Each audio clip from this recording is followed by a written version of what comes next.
2021 বৰ্ষৰ জানুৱাৰী মাহৰ পৰা ডিসেম্বৰ মাহলৈ যিবোৰ কাৰেণ্ট এফেয়াৰ্স আছে সেইবোৰৰ পৰা ইম্পৰ্টেন্ট কাৰেণ্ট এফেয়াৰ্সবোৰ বাছি কেইখনমান মডেল কুৱেশ্যন পেপাৰ প্ৰস্তুত কৰিছো আজিৰ এই ভিডিঅ'টোত আমি মডেল পেপাৰ 1 আলোচনা কৰিম ভিডিঅ'টোৰ শেষলৈকে চাব আৰু প্ৰশ্নোত্তৰবোৰ মনত ৰাখিব আজিৰ আলোচনাৰ প্ৰথম প্ৰশ্নটো হৈছে কাক ৰামানুজন বঁটা 2021 এৰে সন্মানিত কৰা হৈছে এই প্ৰশ্নটোৰ 4টা অপচন দিয়া আছে ইয়াৰে ভিতৰত শুদ্ধ উত্তৰটো হৈছে অপচন সি নীনা গুপ্তা নীনা গুপ্তাক 2021 বৰ্ষৰ ৰামানুজন বঁটাৰে সন্মানিত কৰা হৈছে ৰামানুজন বঁটা গণিতৰ ক্ষেত্ৰত প্ৰদান কৰা হয় ভাৰতীয় গণিতজ্ঞ শ্ৰীনিবাস ৰামানুজনৰ নামেৰে এই বঁটাৰ নামকৰণ কৰা হৈছে এই বঁটা 2005 চনত প্ৰথম প্ৰদান কৰা হৈছিল 2 নং প্ৰশ্ন 10000 ৰান সম্পূৰ্ণ কৰা প্ৰথম গৰাকী ভাৰতীয় মহিলা ক্ৰিকেটাৰৰ নাম কি ইয়াত দিয়া এই 4টা অপচনৰ ভিতৰত শুদ্ধ উত্তৰটো হৈছে অপচন সি মিথালী ৰাজ মিথালী ৰাজ হৈছে 10000 ৰান সম্পূৰ্ণ কৰা প্ৰথম ভাৰতীয় মহিলা ক্ৰিকেটাৰ তেখেত বৰ্তমান ভাৰতীয় মহিলা ক্ৰিকেট দলৰ টেষ্ট আৰু ওডিআইৰ কেপ্টেইন হয় 3 নং প্ৰশ্ন কেন্দ্ৰীয় ঔদ্যোগিক সুৰক্ষা বাহিনীৰ নতুন সঞ্চালক প্ৰধান হিচাপে কাক নিযুক্তি প্ৰদান কৰা হৈছে কেন্দ্ৰীয় ঔদ্যোগিক সুৰক্ষা বাহিনী ইংৰাজীত সেন্ট্ৰেল ইন্ডাষ্ট্ৰিয়েল সিকিউৰিটি ফোৰ্স বা CISF বুলি কোৱা হয় এই প্ৰশ্নটোৰ 4টা অপচন দিয়া আছে ইয়াৰে ভিতৰত শুদ্ধ উত্তৰটো হৈছে অপচন সি শিলৱৰ্ধন সিং হৈছে বৰ্তমান CISFৰ ডাইৰেক্টৰ জেনেৰেল 4 নং প্ৰশ্ন কাক বিষ্ণু ৰাভা বঁটা 2021 এৰে সন্মানিত কৰা হৈছে এই প্ৰশ্নটোৰ শুদ্ধ উত্তৰ হৈছে অপচন বি দ্ৰোণ ভূঞা বিশিষ্ট লোকনৃত্য শিল্পী দ্ৰোণ ভূঞা আৰু বিশিষ্ট চিত্ৰ ভাস্কৰ্য শিল্পী সোণাৰাম নাথক বিষ্ণু ৰাভা বঁটা 2021 প্ৰদান কৰা হৈছে এই বঁটাত আছে নগদ 2 লাখ টকা এখন প্ৰশস্তি পত্ৰ আৰু এখন অংগবস্ত্ৰ 5 নং প্ৰশ্ন পৰাক্ৰম দিৱস ডেছ তাৰিখে পালন কৰা হয় এই প্ৰশ্নটোৰ শুদ্ধ উত্তৰ হৈছে অপচন সি 23 জানুৱাৰী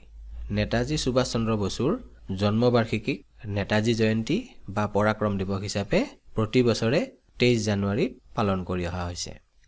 6 নং প্ৰশ্ন কাক ছত্তীশগড় বিৰনি এৱাৰ্ড 2021 এৰে সন্মানিত কৰা হৈছে এই প্ৰশ্নটোৰ শুদ্ধ উত্তৰ হৈছে অপচন ডি দুটি চান্দক ছত্তীশগড় বিৰনি এৱাৰ্ড 2021 এৰে সন্মানিত কৰা হৈছে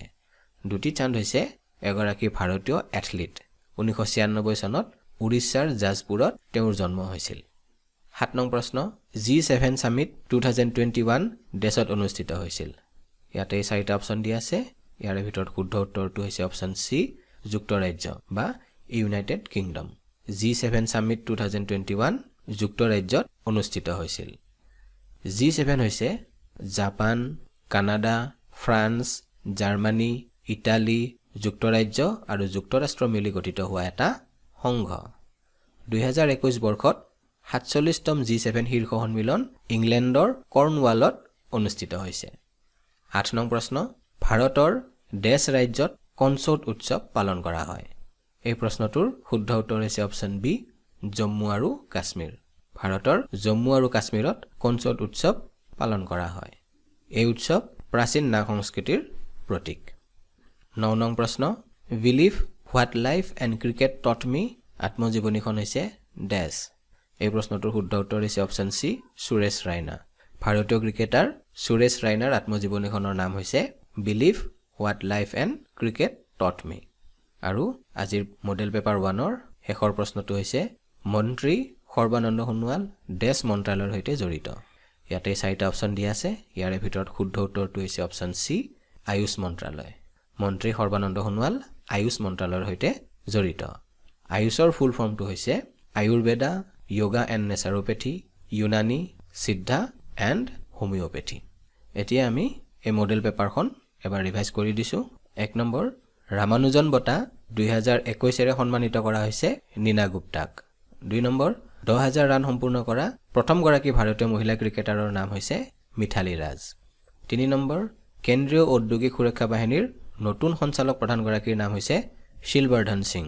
4 নম্বৰ দ্ৰোণ ভূঞা আৰু সোণাৰাম নাথক বিষ্ণু ৰাভা বঁটা 2021 এৰে সন্মানিত কৰা হৈছে 5 নম্বৰ পৰাক্ৰম দিৱস 23 জানুৱাৰীত পালন কৰা হয় 6 নম্বৰ দুটি চান্দক ছত্তীশগড় বিৰনি এৱাৰ্ড 2021 এৰে সন্মানিত কৰা হৈছে 7 নম্বৰ ভাৰতৰ জম্মু আৰু কাশ্মীৰত কনচৰ্ট উৎসৱ পালন কৰা হয় 8 নম্বৰ G7 Summit 2021 ইংলেণ্ডত অনুষ্ঠিত হৈছিল 9 নম্বৰ believe what life and cricket taught me আত্মজীৱনীখন হৈছে ভাৰতীয় ক্ৰিকেটাৰ সুৰেশ ৰাইনাৰ আৰু 10 নম্বৰ আয়ুষ মন্ত্ৰালয় মন্ত্ৰী সৰ্বানন্দ সোণোৱালৰ সৈতে সম্পৰ্কিত